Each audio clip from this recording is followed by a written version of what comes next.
Anglo-French conflict/Carnatic Wars.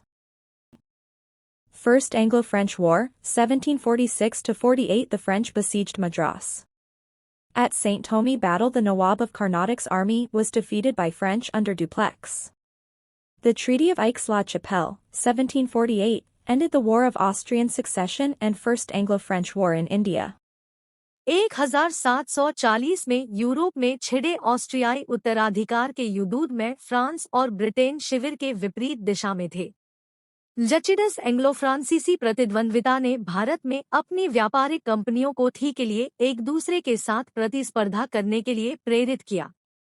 1745 में Britain द्वारा एक फ्रांसीसी बेड़े पर नौसैनिक हमला किया गया था, जिसमें पांडिचेरी भी खतरे में था।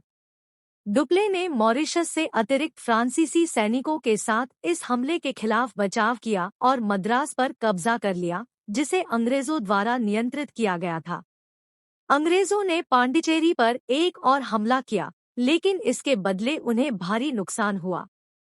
अंग्रेजों ने कर्नाटक के नवाब आरकोट अनवरुद्दीन खान से मदद मांगी।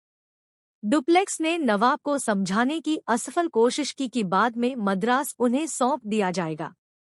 फिर नवाब ने फ्रांसीसी सेना से लड़ने के लिए एक विशाल सेना भेजी। यह सेना 1746 में मायलापुर, आधुनिक चेन्नई में अपेक्षाकृत कम संख्या में फ्रांसीसी सेनाओं द्वारा पराजित हुई थी। उत्तरी अमेरिका में लुइसबर्ग के बदले फ्रांस को मद्रास वापस अंग्रेजों को दे दिया गया था। Second Anglo-French War, 1749–54. Dupleix aligned with Muzaffar Jung, Hyderabad, and Chanda Sahib, Carnatic/Arcot. After initial reverses, Robert Clive emerged victorious. The Treaty of Pondicherry/Treaty by Godhu, new French governor in place of Dupleix, 1754, ended the Second Anglo-French War. 2. Carnatic war. Hyderabad के निजाम आसफ जाह प्रथम की मृत्यु 1748 में हुई, जिसने अपने पोते, अपनी बेटी के माध्यम से मुज़फ़्फ़र जंग और उनके बेटे नासिर जंग के बीच सत्ता संघर्ष शुरू किया। कर्नाटक के नवाब अनवरुद्दीन खान ने निजाम के सिंहासन के लिए नासिर जंग के दावे का समर्थन किया। इसने मुज़फ़्फ़र जंग को अनवरुद्दीन के खिलाफ फ्रांसीसी समर्थन के साथ युद्ध के लिए उकसाया, जिसे अंबुर की लड़ाई कहा जाता है। आप मोहम्मद अली, अनवरुद्दीन के पुत्र, और चंदा साहिब, कर्नाटक के पूर्व नवाब दोस्त अली खान के दामाद, के बीच कर्नाटक के नवाब के लिए एक झगड़ा था। अनवरुद्दीन खान की मृत्यु के बाद उसका पुत्र मोहम्मद अली त्रिची भाग गया। फिर चंदा साहिब को कर्नाटक का नवाब घोषित किया गया। इसके बाद मुज़फ़्फ़र जंग को हैदराबाद के निजाम के रूप में स्थापित किया गया। इस समय त्रिची चंदा साहिब और फ्रांसीसियों के नियंत्रण में था, लेकिन त्रिची किले पर मोहम्मद अली का कब्जा था। रॉबर्ट क्लाइव, बाद में बंगाल के गवर्नर, ने विभाजन की रणनीति के रूप में कर्नाटक की राजधानी आरकोट पर हमला किया। इसे आरकोट की घेराबंदी कहा जाता है, जिसमें अंग्रेजों की जीत हुई। इसके बाद कई लड़ाइयां लड़ी गईं और उनमें से एक में चंदा साहिब मारा गया। की प्रकार मोहम्मद अली को कर्नाटक के नवाब के रूप में स्थापित किया गया था।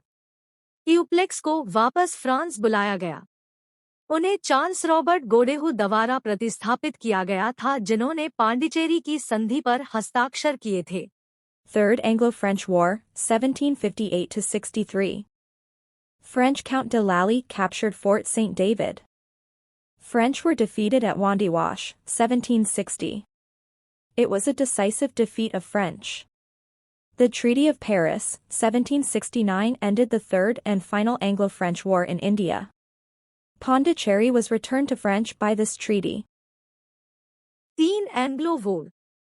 1756 में यूरोप में 7 साल का युद्ध छिड़ गया और एक बार फिर इंग्लैंड और फ्रांस एक दूसरे के खिलाफ खड़े हो गए। 1757 में प्लासी की लड़ाई के बाद ब्रिटिश सेना ने चंदननगर, बंगाल में को फ्रांसीसी से छीन लिया। काउंट डी लैली के तहत फ्रांसीसी ने फोर्ट सेंट जॉर्ज पर कब्जा कर लिया और मद्रास को हासिल करने के लिए अंग्रेजों पर हमला किया। वह 1760 में वांडीवाश की लड़ाई में सर आइरकूट के तहत अंग्रेजी सेना से हार गए थे। फ्रांसीसियों ने पांडिचेरी, माहे, गिंगी और कराईकल सहित अपनी भारतीय संपत्ति को अंग्रेजों के हाथों खो दिया। संधि के अनुसार चंदननगर और पांडिचेरी को फ्रांस लौटा दिया गया था, लेकिन उन्हें किलेबंदी करने या उनमें सेना रखने से रोक दिया गया था। उनके पास केवल व्यापारिक गतिविधियां हो सकती थी।